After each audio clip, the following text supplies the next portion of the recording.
میرے بھائیو، صحیح مسلم میں ایک حدیث ہے کہ اللہ کے محبوب صلی اللہ علیہ وآلہ وسلم کی خدمت میں ایک دفعہ سیدنا جبرائیل علیہ السلام بیٹھے ہوئے تھے، تو اچانک انہوں نے اوپر ایک زوردار آواز سنی تو اپنا سر آسمان کی طرف اٹھایا اور عرض کیا کہ یا رسول اللہ صلی اللہ علیہ وآلہ وسلم، آج آسمان کا ایک ایسا دروازہ کھولا گیا ہے جو آج سے پہلے کبھی نہیں کھلا، اور اس میں سے ایک فرشتہ نازل ہوا ہے جو آج سے پہلے کبھی بھی دنیا میں نازل نہیں ہوا۔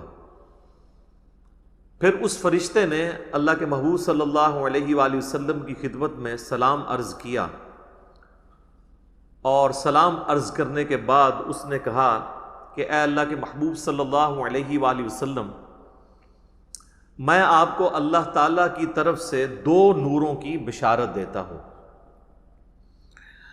جو آپ سے پہلے کسی پیغمبر کو عطا نہیں ہوئے۔ نمبر 1، فاتحۃ الکتاب یعنی سورۃ الفاتحہ، اور نمبر 2، خواتیم سورۃ البقرہ، سورۃ البقرہ کی آخری آیات۔ اب یہاں پہ عربی کا جو ورڈ استعمال ہوا ہے وہ خواتیم ہے، اور عربی میں جمع کم از کم 3 سے شروع ہوتی ہے۔ عربی میں واحد ہے، اس کے بعد تثنیہ ہے اور پھر جمع، جیسا کہ مشرق یہ سنگولر کا صیغہ ہے، اور مشرقین 2 مشرقیں، اور مشارق 3 یا 3 سے زیادہ مشرقیں۔ تو یہ خواتین کا لفظ استعمال ہوا ہے، یعنی ایٹ لیسٹ 3 آیات۔ تو یہ واحد حدیث ہے جس میں سورۃ البقرہ کی آخری 3 آیات کا ذکر آیا ہے، جو آج ہم نے کور کرنی ہے۔ للہ ما فی السماوات و ما فی الارض سے لے کر آنورڈ اینڈ تک۔ ایک اور حدیث ہے، صحیح بخاری اور صحیح مسلم دونوں میں حدیث موجود ہے، اور یہ اسپیسیفکلی ہمارے صبح و شام کے اذکار میں بھی شامل ہے، جو بلو کارڈ کے اوپر ہم نے ریفرنس دیا ہوا ہے کہ اللہ کے محبوب صلی اللہ علیہ وآلہ وسلم نے فرمایا کہ جو شخص بھی رات کے وقت سورۃ البقرہ کی آخری 2 آیات پڑھ لے گا تو اسے ہر چیز سے کفایت کر جائیں گی۔ ہر چیز سے کفایت کر جائیں گی، یعنی کسی قسم کا اور وظیفہ جو کسی بھی وہ کام کے لیے کرتا ہے، شیاطین کو بھگانے کے لیے، جنات کو بھگانے کے لیے، مصیبت اور پریشانی کو دور کرنے کے لیے، تکلیف کے ازالے کے لیے، ہر چیز سے یہ کفایت کرے گا یہ ایک وظیفہ سورۃ البقرہ کی آخری 2 آیات۔ اور جو میں نے اس سے پہلے حدیث بیان کی تھی صحیح مسلم کی، جس میں ایک فرشتے نے آ کے آپ صلی اللہ علیہ وآلہ وسلم کو 2 نوروں کی بشارت دی، سورۃ الفاتحہ اور سورۃ البقرہ کی آخری 3 آیات۔ اس میں آگے الفاظ یہ بھی ہیں کہ جو شخص بھی سورۃ الفاتحہ یا سورۃ البقرہ کی آخری 3 آیات پڑھے گا تو اللہ تعالیٰ سے جو کچھ مانگ رہا ہے وہ اس کو اللہ تعالیٰ عطا فرما دے گا۔ تو وہ تو بڑی بہترین دعائیں ہیں، چاہے سورۃ الفاتحہ ہو یا سورۃ البقرہ کی آخری 3 آیات، وہ دعائیں بھی ہیں، تجدید ایمان بھی ہے، ہر حوالے سے اہم ترین آیات ہیں۔ ایک اور حدیث ہے جامعہ ترمذی میں اور المستدرک للحاکم میں صحیح سند کے ساتھ کہ نبی صلی اللہ علیہ وآلہ وسلم نے فرمایا، اللہ تعالیٰ نے مخلوقات کی پیدائش سے بھی 2000 سال پہلے اپنے پاس ایک کتاب لکھی تھی۔ لوح محفوظ آپ کو پتہ ہے سب سے پہلے پیدا ہوا ہے۔ جامعہ ترمذی میں حدیث ہے کہ اللہ تعالیٰ نے سب سے پہلے قلم کو پیدا کیا اور پھر فرمایا لکھ جو کچھ ہو چکا اور جو کچھ ہونے والا ہے، یعنی اس کے بعد لوح محفوظ پیدا ہوا، اور جو کچھ ہو چکا یعنی قلم کی اپنی پیدائش، اور قیامت تک ہونے والی جو تقدیر سے ریلیٹڈ چیزیں تھیں، ایک ایک ٹائنیس ڈیٹیل اللہ تعالیٰ نے لوح محفوظ میں وہ قلم سے لکھوا دی۔ تو وہ جو اللہ تعالیٰ کے پاس ہارڈ ڈسک ہے بڑی، جس میں ہر چیز اللہ تعالیٰ نے ریکارڈ کی ہے، مخلوقات کی پیدائش سے 2000 سال پہلے، اس میں اللہ تبارک و تعالیٰ نے جو آیات درج فرمائی تھیں ان میں سے آخری 2 آیات سورۃ البقرہ کی نازل فرما کر سورۃ البقرہ کو مکمل کیا۔ یہ کوئی عام آیات نہیں ہے۔ ایک اور حدیث ہے سنن نسائی الکبریٰ کے اندر، فضائل قرآن والا جو چیپٹر ہے، امام نسائی کی 2 کتابیں ہیں، بیسیکلی تو ان کی کتاب ایک ہی ہے، سنن نسائی الکبریٰ، جس کی تلخیص کر کے سنن نسائی الصغریٰ لکھی گئی، جو ہم سنن نسائی جسے کہتے ہیں۔ ان کے شاگرد تھے امام ابن السنی، انہوں نے اس کو کم کیا تھا۔ وہ جو اوریجنل کتاب ہے اس میں آلموسٹ 12,000 احادیث ہے، اس میں کئی ایک چیپٹرز الگ سے بھی اردو زبان میں پرنٹ ہو چکے ہیں۔ وفات النبی ایک چیپٹر ہے، خصائص علی اسی کا چیپٹر ہے، فضائل قرآن اس کا چیپٹر ہے، عمل الیوم واللیلہ صبح شام کے اذکار اس کا چیپٹر ہے، سنن نسائی الکبریٰ۔ اس میں جو فضائل قرآن چیپٹر ہے اس میں یہ حدیث موجود ہے کہ اللہ کے محبوب صلی اللہ علیہ وآلہ وسلم فرماتے ہیں کہ اللہ تعالیٰ نے مجھے اپنے عرش کے نیچے جو خاص خزانہ ہے اس میں سے سورۃ البقرہ کی آخری 2 آیات عطا فرمائی جو مجھ سے پہلے کسی پیغمبر کو نہیں دی گئی۔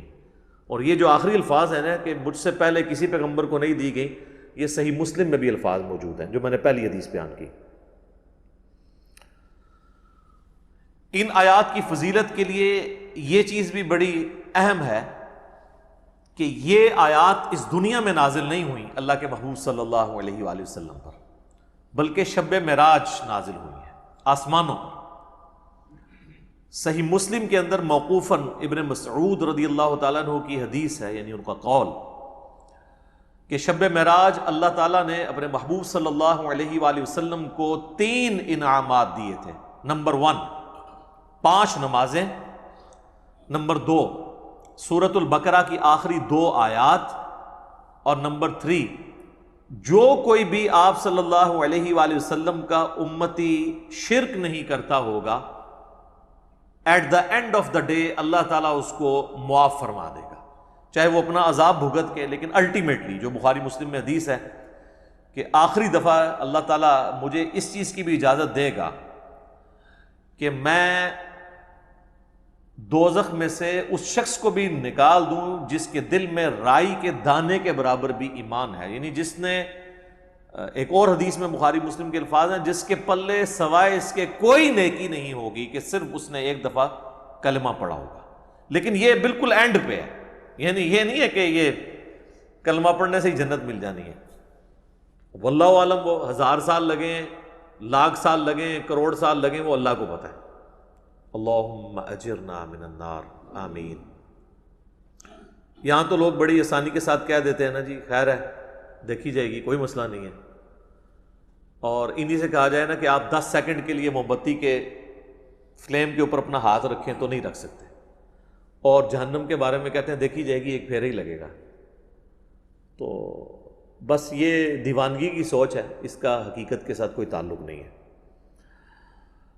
تو یہ میرے بھائیوں میں نے چند احادیث بیان کر دی سورۃ البقرہ کی آخری 3 آیات کی، اور اس میں سے بھی اسپیسیفکلی آخری 2 آیات آمن الرسول بما انزل الیہ من ربہ والمؤمنون سے آنورڈ۔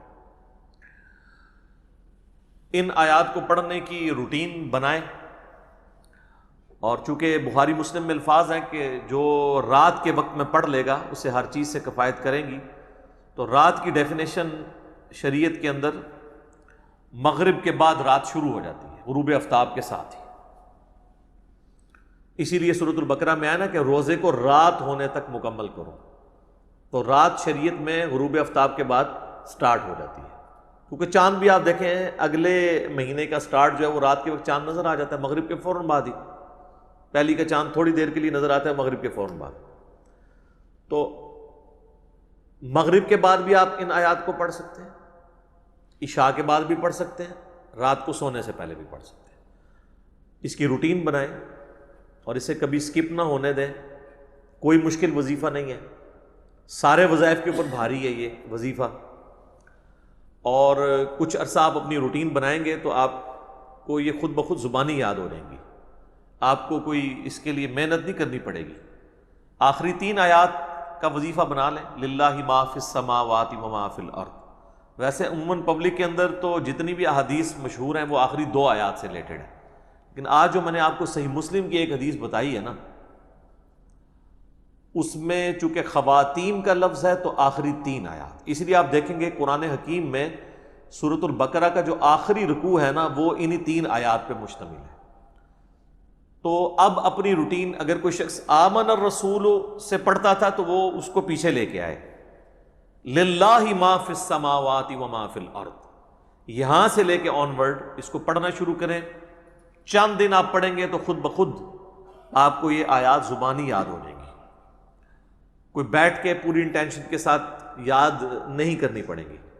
اس کا آسان طریقہ یہ ہے کہ نماز مغرب یا نماز عشاء کے بعد مسجد سے نکلنے سے پہلے یا گھر میں سنتیں ادا کر رہے ہیں تو مصلی کو اٹھانے سے پہلے مصحف ہاتھ میں پکڑیں اور اسے ایک بار پڑھ لیں اپنی روٹین کے اندر۔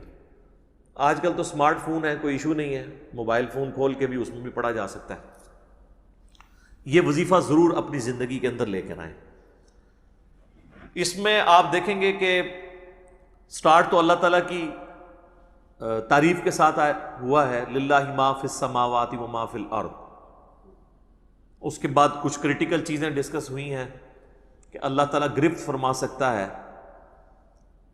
جو کچھ تم دل میں چھپاتے ہو یا ظاہر کرتے ہو، کچھ بھی اعمال ہیں وہ اللہ تعالیٰ اس پہ گرفت کر سکتا ہے۔ انشاءاللہ میں اس کی تفصیل بھی بعد میں بیان کروں گا۔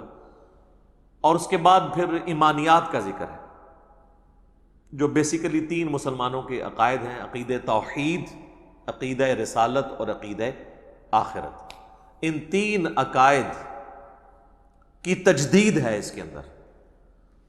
عموماً آپ نے دیکھا ہوگا نا، لوگ کہتے ہیں رات کو مرنے سے پہلے جی آپ نے جو ہے نا وہ تجدید ایمان کرنی۔ ظاہر ہے موت ہی ہے نا، نیند۔ صحیح بخاری میں حدیث ہے کہ آپ رات کو سوتے وقت کیا دعا مانگتے ہیں؟ اللہم بِاسْمِکَ اموت و احیا، اے اللہ میں تیرے نام کے ساتھ مرتا اور جیتا ہوں۔ تو وہ آپ مر رہے ہوتے ہیں۔ سورہ الزمر کے اندر بھی اللہ تعالیٰ نے فرمایا کہ اللہ تعالیٰ جو ہے وہ رات کو تمہارے نفس کو قبض فرما لیتا ہے، اور جس کی زندگی باقی ہوتی ہے اس کی روح واپس بھیج دیتا ہے، اور جس کو اللہ تعالیٰ نے موت دینی ہوتی ہے اس کی اپنے پاس روک لیتا ہے۔ اچھا، پھر صحیح بخاری میں جو سو کر اٹھنے کی دعا ہے وہ کیا ہے؟ الحمدللہ الذی احیانا بعد ما اماتنا۔ تمام تعریفیں اس اللہ کے لیے ہیں کہ جس نے مرنے کے بعد ہمیں دوبارہ زندہ کیا، کیونکہ موت اور نیند یہ دونوں بہنیں۔ تو رات کو مرنے سے پہلے یا سونے سے پہلے آپ دیکھتے ہیں کئی لوگ ہیں رات کو سوتے ہیں اڑتے ہی نہیں صبح۔ تو رات کو سونے سے پہلے ایٹ لیسٹ ایک دفعہ تجدید ایمان کا موقع مل جاتا ہے کہ ہم اپنے ایمان کو ریپیٹ کر لیں۔ اگر دن میں کوئی غلطی سے زبان سے کلمات نکل گئے تو اللہ تعالیٰ کے حضور اپنا ایمان دوبارہ سے رینیو کروا لیں، اور وہی یہ دعائیں ہیں، آمن الرسول بما انزل الیہ من ربہ والمؤمنون کل آمن باللہ وملائکتہ وکتبہ ورسلہ۔ یہ ساری ایمانیات ہیں۔ اس کے بعد دعائیں ہیں اللہ تعالیٰ سے، اور پھر سورۃ البقرہ کا اینڈ ہوتا ہے۔